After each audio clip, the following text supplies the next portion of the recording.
Hello, नमस्ते, good morning. बहुत स्वागत है आपका जीना सीखो कार्यक्रम में। साथ आपके मैं सोनिका सिंह। उम्मीद करती हूँ आप स्वस्थ और बेहतर है। अपना बहुत ख्याल आप रख रखे हैं, क्योंकि ख्याल रखना जीवन में बहुत जरूरी होता है। हम ख्याल तो रखते हैं अपना, लेकिन सही तरीके से नहीं रखते हैं। ऐसे में जीवन को जीने का सही तरीका क्या है? क्योंकि ऐसा कहा जाता है कि बहुत कम लोग ऐसे हैं जो जीवन को जीने का सही तरीका जानते हैं, और कुछ लोग ऐसे हैं जो जीवन को भार के तौर पर जीते हैं। लेकिन अब आपको अपने जीवन को ना भार के तौर पर लेके नहीं चलना है, आपको जीना है सही तरीके से। खुद को स्वस्थ रखना है, अपने शरीर को ऐसा मजबूत बनाना है कि आप जो चाहे वो आप अच्छे से जीवन में कर सके। इसके लिए हम रोज आपकी मुलाकात करवाते हैं आचार्य मनीष जी से, जो आपको सिखाते हैं जीवन जीने का सही तरीका क्या है। आचार्य जी, बहुत स्वागत है आपका। जी नमस्कार, कैसे हैं आप? सभी दर्शकों का इंडिया डेली लाइव के जीना सीखो में स्वागत है। मैं बहुत अच्छी हूँ आचार्य जी। आज क्या सिखाने वाले हैं आप दर्शकों को? आज हम बात करेंगे एक बहुत बड़ी प्रॉब्लम भारत की, इनफर्टिलिटी, बच्चा ना होना, कि कैसे एक महिला या पुरुष दोनों में से किसकी वजह से बच्चा नहीं हो पाता और क्या हम गलतियां करते हैं और कैसे इनफर्टिलिटी से हम अपने आप को ठीक कर सकते हैं। तो इसके कारण ही क्या होते हैं आचार्य जी? किस वजह से इनफर्टिलिटी बहुत ज्यादा, मतलब ये समस्याएं हम देखते हैं महिलाओं में? देखिए, आज का जो सबसे बड़ा कारण है वो तो ये है कि हमारा बिगड़ता हुआ लाइफस्टाइल, खाने पीने की गलत आदतें और शरीर की कमजोरी, डाइट ठीक नहीं है, स्ट्रेस बहुत है, तो जिसकी वजह से हमारे शरीर के हार्मोन, एंजाइम सिस्टम पूरा सब डिस्टर्ब हो जाता है और उसकी वजह से ये इनफर्टिलिटी की प्रॉब्लम आती है। और देखा जाए तो प्रकृति जो सृष्टि है, हमारे जो पांचों तत्व हैं, जो हमारी मतलब सृष्टि चलाने वाली हमें, वो खुद उस टाइम प्रेगनेंसी नहीं कंसीव कराती जब उसको लगता है बच्चा स्वस्थ नहीं हो सकता, मतलब बच्चे को कोई प्रॉब्लम है, तो वो सृष्टि खुद भी गर्भ गिरा देती है कई बार। तो हम लोग सबसे पहले बात करते हैं बीज शुद्धि की। बीज शुद्धि मतलब होता है कि जैसे कि एक बीज, जैसे स्पर्म और ओवम, इसकी शुद्धि। तो सबसे पहले हम बात करते हैं बीज शुद्धि। बीज शुद्धि से शुरुआत होती है। उसके बाद फिर हम करते हैं गर्भ शुद्धि, जो हम आयुर्वेद में करते हैं। पहले बीज शुद्धि, फिर गर्भ शुद्धि, फिर हम करवाते हैं गर्भ धारण। गर्भ धारण के बाद फिर हम कहते हैं गर्भ संस्कार, कि गर्भ के अंदर ही बच्चे को भी संस्कार मिले और माँ भी संस्कारी रहे। और फिर हम बात करते हैं बाल संस्कार, कि बच्चों के कैसे विचार हो, आहार हो और उनका जीवन जीने का तरीका कैसा हो। आज मॉडर्न पैथी में ना आईवीएफ बहुत चल रहा है, तो मैं आईवीएफ के बारे में बताना चाहूंगा। आईवीएफ के अंदर क्या होता है कि बच्चे जो आईवीएफ से पैदा होते हैं ना, उसमें आजकल हार्ट डिफेक्ट बहुत ज्यादा हो रहा है, मस्कुलर स्केलेटन डिजीज बहुत ज्यादा हो रही है, सेंट्रल नर्वस सिस्टम मालफॉर्मेशन बहुत ज्यादा हो रही है। और सबसे बड़ी बात, पहला आईवीएफ जो है ना, उसका सक्सेस रेट जो है वो 25 से 30% ही है, यानी कि बहुत ज्यादा सक्सेस रेट कम है इस आईवीएफ का जो मार्केट में, समाज में चल रहा है। तो आप देखिए, मेरे साथ यहाँ पे योगा क्लास चल रही है और सुबह सुबह के उगते सूरज के सामने ये लोग अलग अलग तरह के आसन कर रहे हैं, सूर्य नमस्कार और बाकी तरह के आसन। हमारे साथ कुछ पेशेंट भी हैं, तो दीपक जी एक बार बात कराइए हमारे। जी बताइए, आप कहाँ से आप आए हो, क्या तकलीफ थी और क्या फायदा हुआ? जी, मैं जयंत सिंह, छपरा बिहार से। मुझे सीकेडी की प्रॉब्लम है और मैं 18 तारीख को आप आने के बाद एक उम्मीद थी, डॉक्टर लोगों का कहना था कि और डायलिसिस ही एक इलाज है, कारण कि मेरा उस दिन केटिनाइन 12 था और यूरिया 200 के ऊपर था, यूरिक एसिड भी 10.5 था। यहाँ आने के बाद जीना कैसे जिया जाए, क्या खाया जाए, कब खाया जाए और कितनी मात्रा में खाया जाए, ये समझ में आई। और जो आज़ादी आपके यहाँ इस प्रांगण में है, ऐसा हॉस्पिटल दुनिया का अद्भुत इकलौता हॉस्पिटल है। बाकी हॉस्पिटलों में जाने के बाद जीने की इच्छा खत्म हो जाती है और आपके हॉस्पिटल में आने के बाद जीने की उम्मीद बढ़ जाती है। जी जी। तो आपको कितने दिन हो गए यहाँ पे?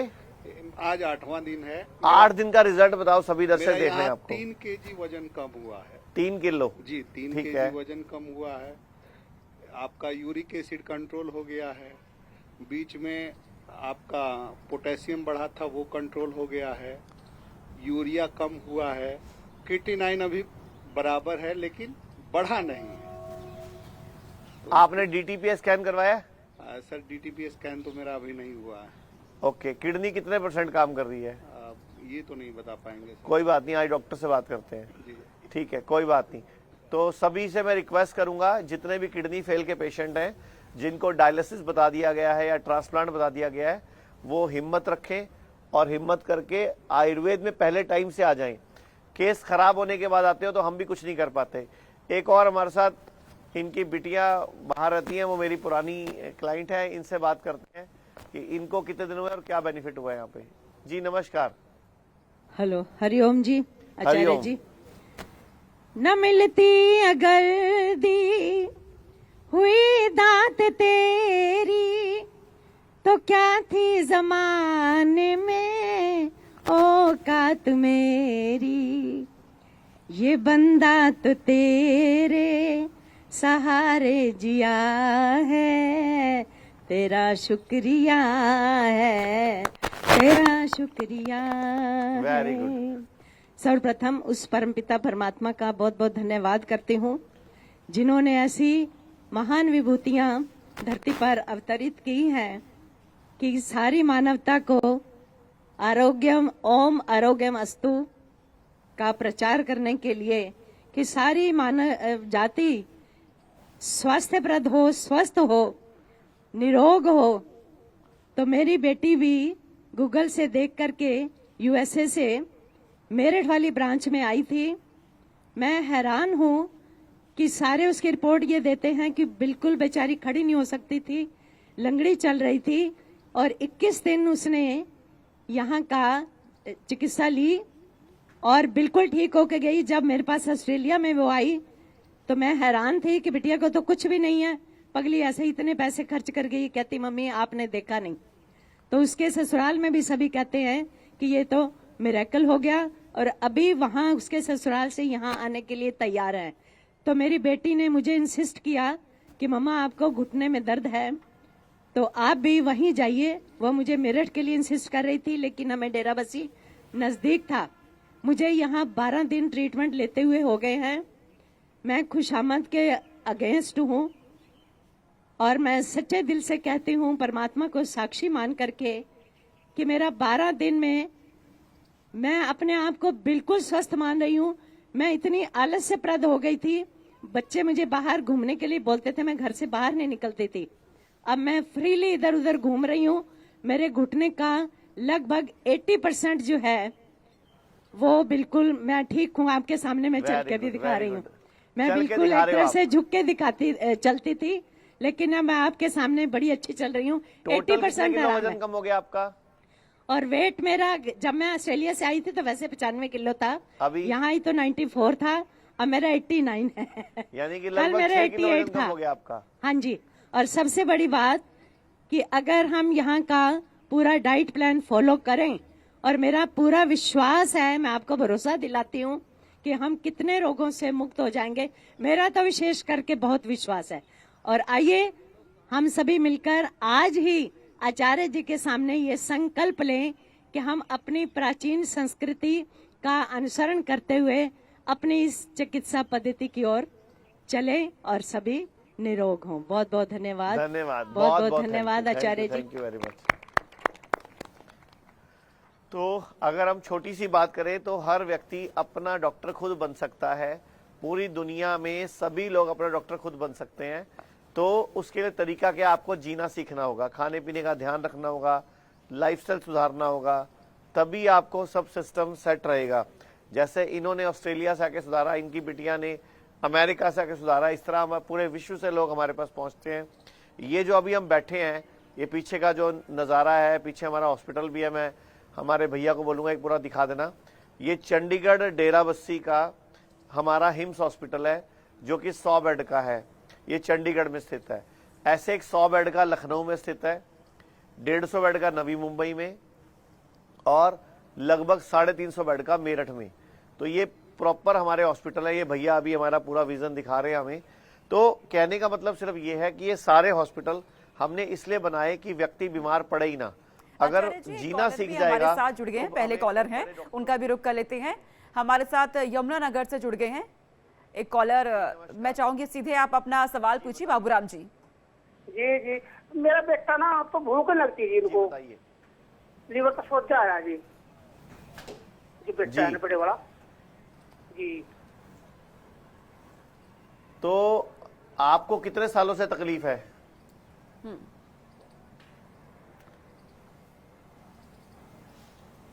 दूर होके मैम, बात दर्शकों किया को करें। बोल दिया कीजिए कि क्योंकि टीवी से में दूर होके बात किया करें, क्योंकि टीवी पे मेरी आवाज मुझे वापस सुनती है फिर।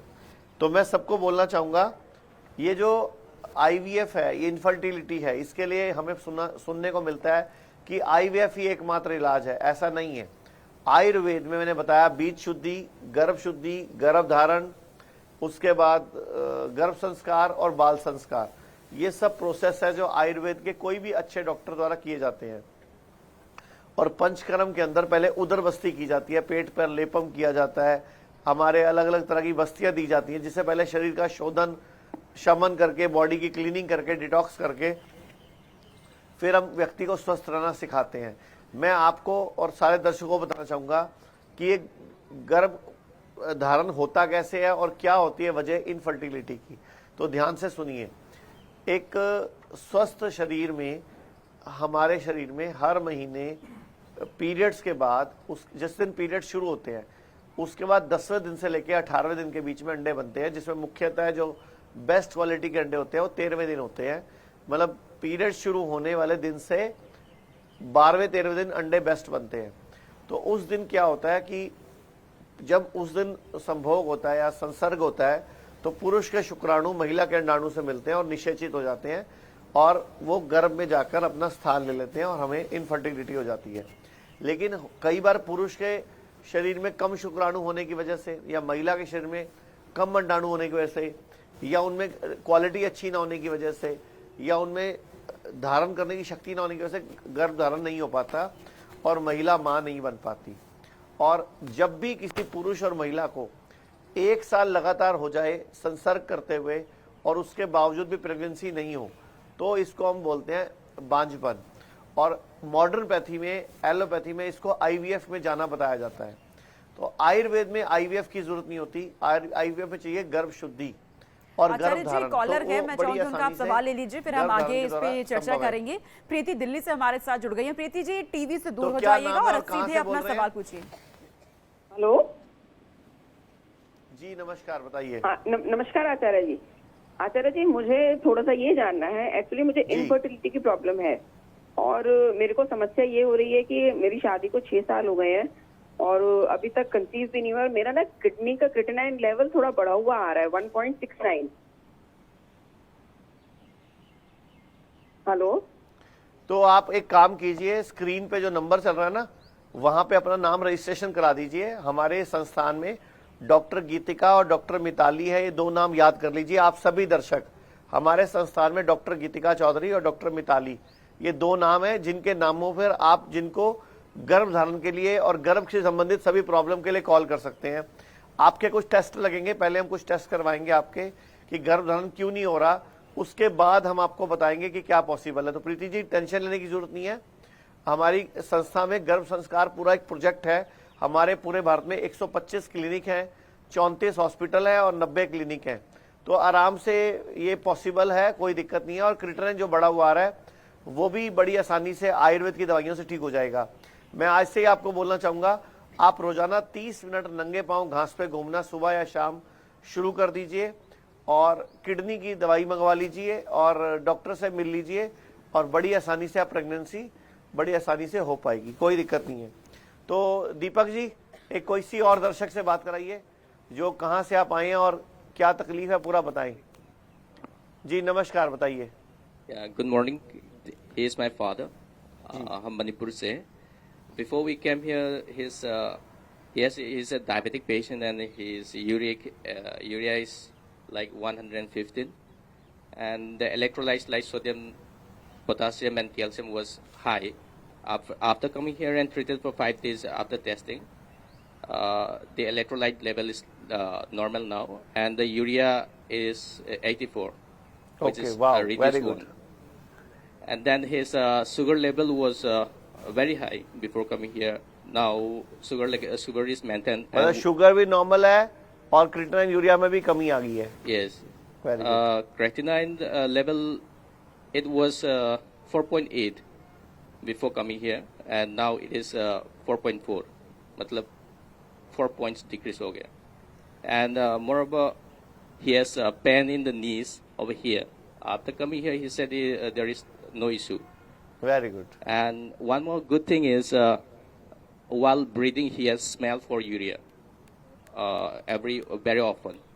Now he said there is no smell about that, Okay. and this is the good thing. And doctor is recommending us to stay more for 3 more days, and we'll be seeing the creatinine level. hoping for All the best. countries watching you. What you want to tell to other patients? This who changing come of lifestyle is later in very Ayurveda. must, very must. And the camera is there. Okay. Changing of lifestyle, and instead of doing those allopathic, it is better to get this natural therapy, which is better for life. And I recommend this particular Derivasi Gina Siku Life Care Limited for every people, so that we can change our life and live a better life. Thank you. Thank you, thank you, thank you very much. Thank you. और आचार्य मेरे पास ये पूरा literature है, ये मेरे जी। पास पूरे papers हैं। ये कुछ ऐसे पेशेंट्स हैं जिन्होंने आईवीएफ करवाया था और जिनको भयंकर साइड इफेक्ट आए हैं। मतलब मान के चलो, जो मैंने बताए थे साइड इफेक्ट, कि बच्चों में दिल में छेद, बच्चों में सेक्स पावर की कमी, छोटी उम्र में चश्मा लग जाना, डायबिटीज हो जाना, ये सब आईवीएफ के साइड इफेक्ट के मेरे हाथ में पेपर्स हैं। तो ये मैं इसे बोलूंगा कि आपको सब लोगों को, जिसको भी इनफर्टिलिटी की प्रॉब्लम है या जिसको भी कोई बड़ी प्रॉब्लम है, पहले आयुर्वेद में आना चाहिए। आयुर्वेद जब काम नहीं करे तब मॉडर्न पैथी में जाना चाहिए। ये बहुत छोटी सी बात मैं बोलना चाहूंगा कि सबसे पहले हमें कोशिश करनी चाहिए कि अगर आयुर्वेद में सब कुछ संभव हो सकता है तो वो सबसे बढ़िया तरीका है। हम लोग सीधा मॉडर्न पैथी में चले जाते हैं, सीधा बड़े इलाज की तरफ चले जाते हैं। तो अभी अमेरिका की एक रिपोर्ट आई थी, अमेरिका में हार्ट और कैंसर के मरने के बाद तीसरा सबसे बड़ा कारण जो बताया गया, एमडी डायरेक्ट ट्रीटमेंट, कि सीधा बड़े डॉक्टर के पास पहुंच जाना। क्योंकि जो चीज कई बार छोटी चीज से ठीक हो सकती हो, उसके लिए हम बड़ी चीजों के बीच में क्यों एंट्री कराएं।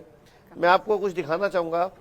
आयुर्वेद में कुछ टेक्निक्स होती हैं जिससे शरीर का शोधन किया जाता है। जैसे ये है सर्वांग धारा, ये है अभ्यंगम, ये पंचकर्म की टेक्निक्स हैं जिससे हम शरीर का शमन और शोधन करते हैं। ये है लेपम, ठीक है। इसके अलावा ये है स्वेदन, ये है स्नेहन, और ऐसे ही ये है नस्यम, और ये है धूपन। तो ये आयुर्वेद में पंचकर्म में टेक्निक्स हैं। और ये सभी जो पेट के रोग हैं, जैसे ये बच्चा नहीं होना, इसके लिए उदरवस्ती, तो ये सारी टेक्निक्स होती हैं जिसकी मदद से हम लोग शरीर के अंदर की गर्मी को शांत करते हैं, पेट के अंदर के सिस्टम को सेटल करते हैं, और फिर जिसके बच्चा नहीं हो पा रहा हो उसको बड़ी आसानी से कंसीव कराने में मदद करते हैं। और मैं सभी लोगों से एक बात बोलना चाहूंगा, जिनको भी 1 साल से ज्यादा हो चुका है और उनको प्रेगनेंसी में दिक्कत आ रही है, बच्चा पैदा नहीं कर पा रहे हैं, मैं उन सबको एक बात बोलना चाहूंगा, आयुर्वेद में गर्भ संस्कार और गर्भ धारण जो टेक्निक है, हमारी संस्था की जो इस टीम की हेड है डॉक्टर गीतिका चौधरी और डॉक्टर मिताली, उनसे कांटेक्ट करके आप बड़ी आसानी से ये प्रॉब्लम सॉल्व कर सकते हैं। तो आप लोग, आपको करना क्या है, पूरे अपनी बॉडी के सिस्टम को क्लीन करके डिटॉक्स करिए। क्योंकि आयुर्वेद का सूत्र भी है ना, शुद्धो देहा मनुष्य यस्य सजीवति वर्षतम, कि देह को शुद्ध करके 100 वर्ष तक स्वस्थ सुखी जिया जा सकता है। एक मैं सबको बोलना चाहूंगा, पूरे भारत के सभी लोगों को, जिस तरह ये मेरे साथ में आसन चल रहा है, आप नोटिस करिए, ये सब लोग वज्रासन में बैठे हैं। एक बार आप दिखा दीजिए। वज्रासन में क्या होता है कि हमारी पिंडली दबती है, ब्लड सर्कुलेशन बढ़ता है। इसके बाद मैडम आप सूर्य नमस्कार करेंगे। सूर्य नमस्कार एक ऐसा प्राणायाम है, तो एक ऐसा आसन है पूरे आसनों में जो कंप्लीट है, जिसको स्टैनफोर्ड यूनिवर्सिटी ने भी पूरे वर्ल्ड का सबसे बेस्ट फ्रीक्वेंसी सेट करने वाला आसन बताया है। तो जो इनफर्टिलिटी है ना, गर्भ नहीं धारण करना, बेसिकली प्रकृति, सृष्टि नहीं चाहती कि बीमार बच्चा आए, तकलीफ में बच्चा आए। ये अभी सूर्य नमस्कार के लिए सब खड़े हो जाए और पूरा कोशिश करो जितना कर सको दुनिया में सबसे अच्छा अगर कोई आसन है ना तो वो सूर्य नमस्कार है। अगर ये कोई करे तो जिंदगी में बीमार ही नहीं पड़ोगे कभी। और रोज आचार्य नियम जी, से कॉलर 12 भी बार हमारे करो, साथ स्टार्ट जुड़ करो। गए हैं जो लगातार हमें Yes, देख very रहे good. हैं। और ये अच्छी बात है आचार्य जी कि हजारों कॉल हमें रोजाना आ रहे हैं आपसे बात करने के लिए यहाँ पे कॉलर्स के। कॉलर हमारे साथ अंबेडकर नगर से इस वक्त जुड़े हुए हैं राजमन जायसवाल जी, सीधे अपना सवाल पूछिए, टीवी से दूर हो जाइएगा। जी बताइए, नमस्कार, क्या तकलीफ थी आपको? Hello hello. हाँ जी बताइए। हमको हाँ जी, शुगर बताइए। है, हम आपकी दवा मंगाए हैं, किडनी पेशेंट है, किडनी के हम दवा जी। मंगाए हैं, किडनी दवा चल रही है, लेकिन शुगर है हमको। सुबह में हम टीवी देखते हैं, बताया गया है कि सुबह में फल खाया करिए, तो खाली पेट फल खाते हैं, शुगर में नुकसान तो नहीं करेगा? नहीं नहीं, नुकसान नहीं करेगा। खाली पेट फल खाओगे तो रामबाण काम करेगा। मैं आपको और पूरे भारत को एक डाइट चार्ट बता देता हूँ, एक ऐसा डाइट चार्ट जो शुगर, बीपी, जोड़ों का दर्द, liver problem, kidney problem, infertility, हर बीमारी में काम करेगा। मैं आपको एक डाइट चार्ट बताता हूँ। सुबह उठते ही खाली पेट, बिना कुल्ला, बिना ब्रश करे, इधर दिखाते जाइए साथ साथ, ये सूर्य नमस्कार चल रहा है, मैं साथ साथ बोलता रहूंगा। कहने का मतलब यह है, सुबह उठते ही खाली पेट, बिना कुल्ला, बिना ब्रश करे, उकड़ू बैठ के गर्म पानी पीना है 1 कप, उकड़ू यानी कि मलासन में। उसके बाद दूसरा काम जो करना है वो करना है, नाश्ते में 12 बजे से पहले वजन गुणा 10 ग्राम फ्रूट्स खाने हैं। मतलब वजन गुणा 10 ग्राम पहले आपने फ्रूट्स खाने हैं। उसके बाद वजन गुणा 10 ग्राम फ्रूट्स के बाद जो भी आपने नाश्ते में खाना है, रोटी, चावल, चिवड़ा, दलिया, स्प्राउट, इडली, ढोकला, कॉर्नफ्लेक्स, ये कुछ भी लेना है ये आप ले लीजिए। उसके जस्ट बाद आपने खाने के साथ कभी पानी नहीं पीना। मतलब पहले फ्रूट की प्लेट, फ्रूट कितना खाना है, वजन गुणा 10, यानी कि वजन कितना है आपका 70 किलो, तो गुणा 10 कितना हो गया 700 ग्राम। ऐसे ही सैलड जो है नाश्ते में, लंच और डिनर में वजन गुणा 5 ग्राम पहले सैलड खानी है, खीरा, टमाटर, प्याज, मूली, गाजर, और शाम को भी वजन गुणा 5 ग्राम पहले सैलड खानी है। और सूरज डूबने के बाद खाना नहीं खाना, और सूर्य नमस्कार रोज करना है। ये सूर्य नमस्कार इतना बढ़िया है कि जिंदगी में कभी कोई बीमारी आएगी नहीं अगर इंसान करेगा नहीं। और एक और कॉलर हमारे साथ आचार्य जी यहाँ पे जुड़े हुए हैं, मैं चाहूंगी हम उनका भी सवाल ले लीजिए। जम्मू से हमारे साथ जुड़ी हुई है, आप सीधे अपना सवाल पूछिए। हाँ जी, मेरा किडनी लाइन बढ़ा हुआ, मैं बताइए। 3.1।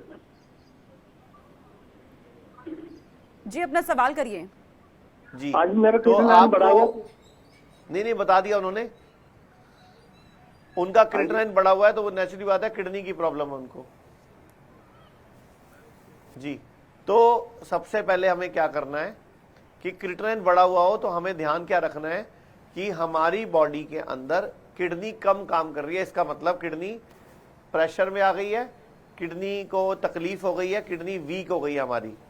तो हमें क्या करना है कि किडनी को इंप्रूव करने के लिए, क्रिएटिनिन कम करने के लिए हमें अपनी डाइट में चेंजेस लाने हैं। एक तो इमीडिएटली आप अगर कोई अंडा खाते हैं, नॉनवेज खाते हैं तो बिल्कुल छोड़ दीजिए। कोई भी चीज जो जानवर से आती है वो बिल्कुल छोड़ दीजिए।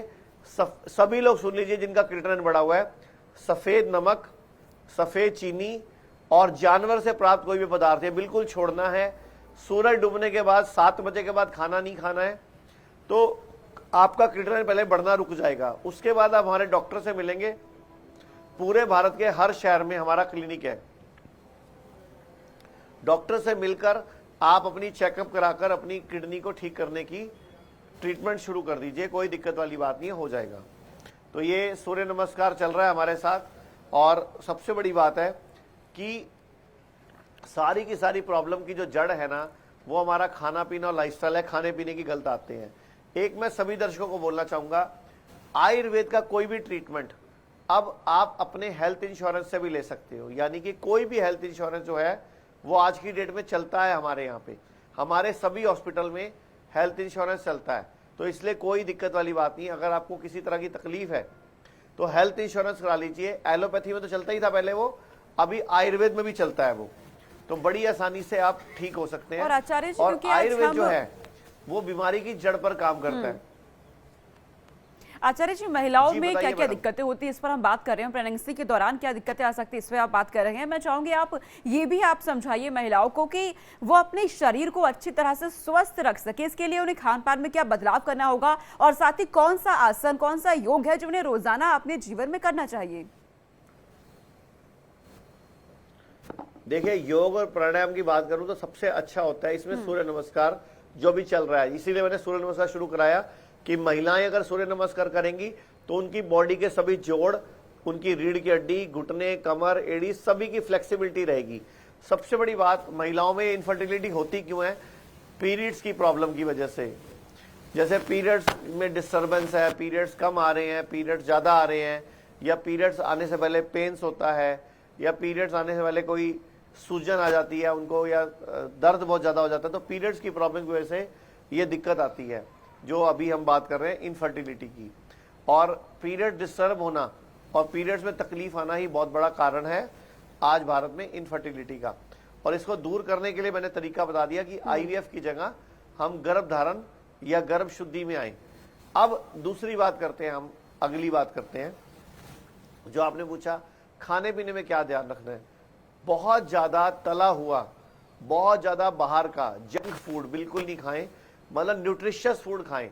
जैसे महिलाओं को प्रेगनेंसी में बोला जाता है फॉलिक एसिड खाओ, कैल्शियम खाओ, आयरन खाओ, विटामिन खाओ।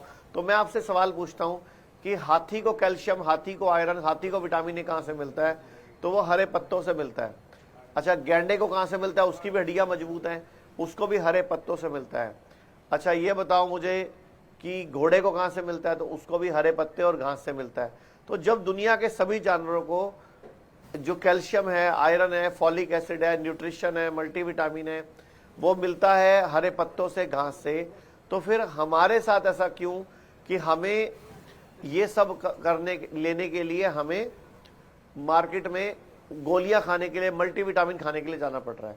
तो सभी को बोलना चाहूंगा, फ्रूट्स खाएं, सैलड खाएं, हरी सब्जियां खाएं, इससे ही पूरा न्यूट्रिशन आएगा।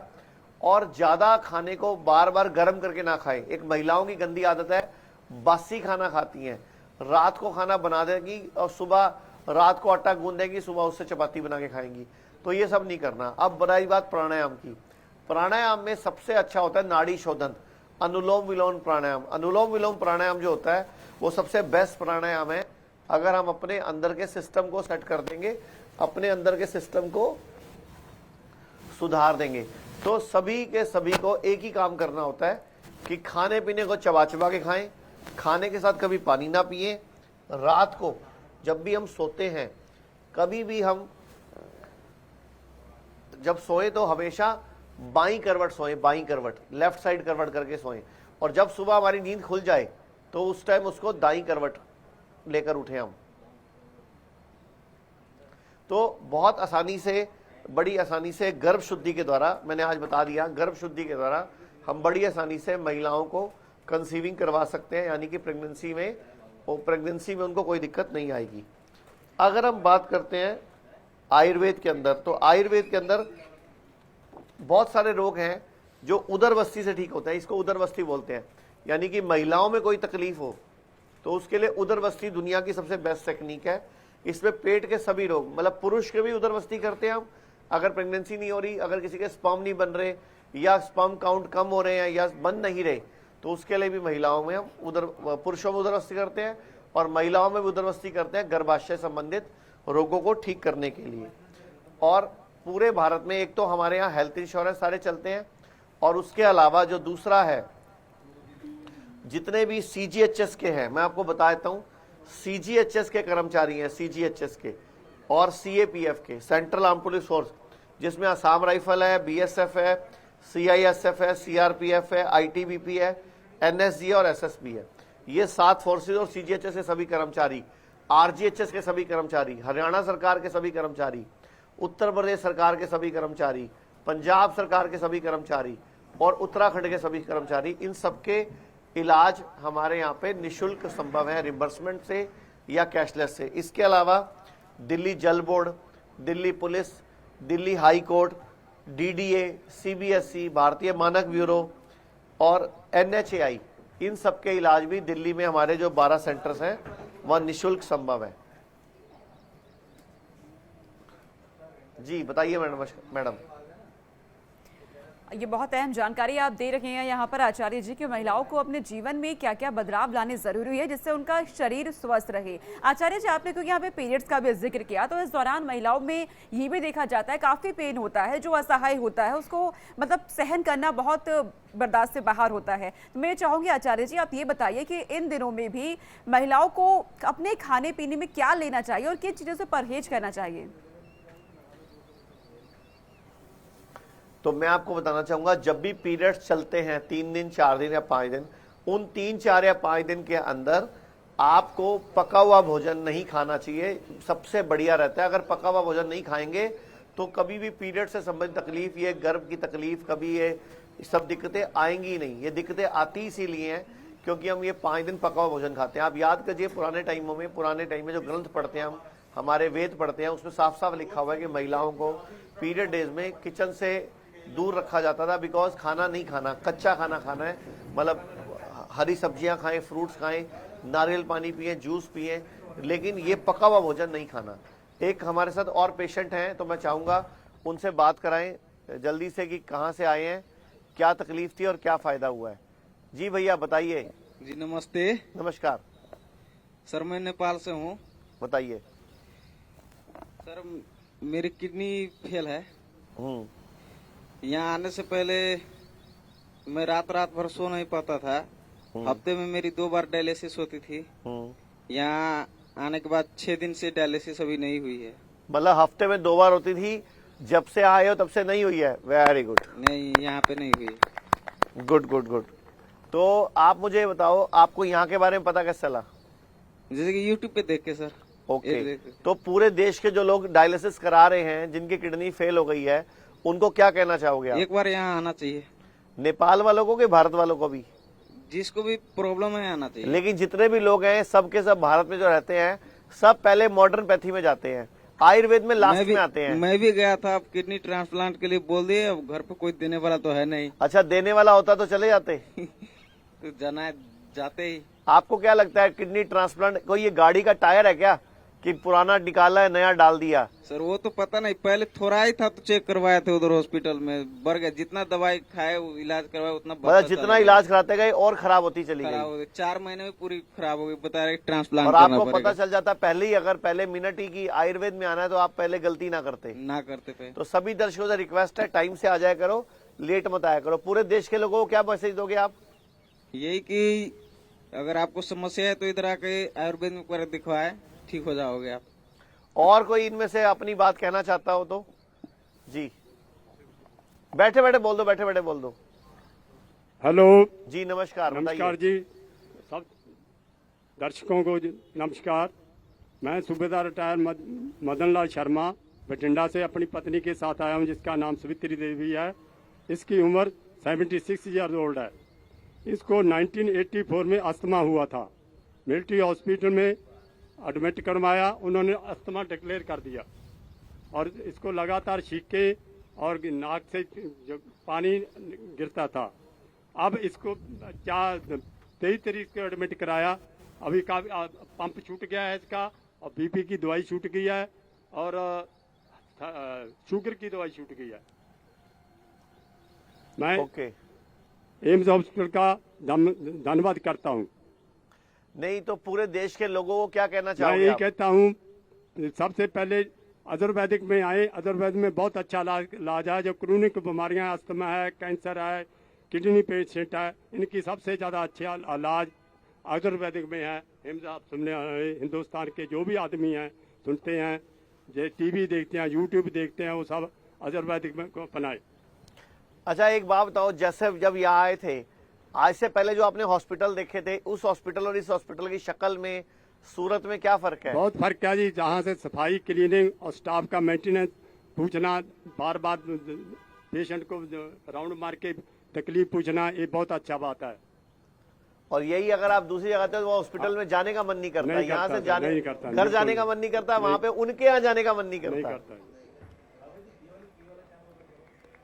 और आचार्य जी अब वक्त हो गया है आज के रामबाण का। दर्शक अपनी पीड़ा भी बताते हैं। तो आज का रामबाण यही है, पूरे भारत से अपील है, किसी को भी अगर शादी को 1 साल 2 साल हो चुका है और वो मां नहीं बन पा रही हैं, तो मैं उनको बोलना चाहूंगा, उनके लिए रामबाण है छोटी इलायची, एक लौंग और एक सौंफ। छोटी इलायची, लौंग और सौंफ और दालचीनी, इन चारों को सुबह 10-10 ग्राम उबाल के और उसका काढ़ा बनाकर पीरियड्स के डेज में पिया जाए तो पूरी बॉडी की क्लीनिंग अच्छे से होगी। यानी कि जो पीरियड्स के दिनों में बॉडी से टॉक्सिन्स निकलते हैं वो ज्यादा अच्छे से निकलेंगे, जिससे गर्भ शुद्धि होगी, और गर्भ शुद्धि होगी तो गर्भ धारण के चांस बढ़ जाएंगे। और इसके अलावा किसी को भी गर्भ धारण में प्रॉब्लम आ रही है तो हमारे संस्थान का स्क्रीन पे नंबर चल रहा है, वहां फोन कर लें। पूरे भारत में 125 सेंटर हैं। हम पूरी कोशिश करेंगे कि आपको पूरी सही जानकारी देकर आपको एक माँ बनाने का जो हमारा मीन्स माँ बनकर जो एक महिला कंप्लीट होती है, जो बोलते हैं हमारे शास्त्रों में, तो सभी महिलाएं इस सुख को धारण कर सके गर्भ धारण के द्वारा, और पूरा भारत स्वस्थ बच्चे पैदा करे, जो हमारा मिशन है। जी आचार्य जी, और बहुत शुक्रिया आचार्य जी, आज आपने महिलाओं को ये सिखाया कि वो कैसे अपने शरीर को स्वस्थ रखें और कैसे खुद को मजबूत बनाए। बहुत शुक्रिया आचार्य जी, आज के जीना सीखो कार्यक्रम में हमारे साथ जुड़ने के लिए।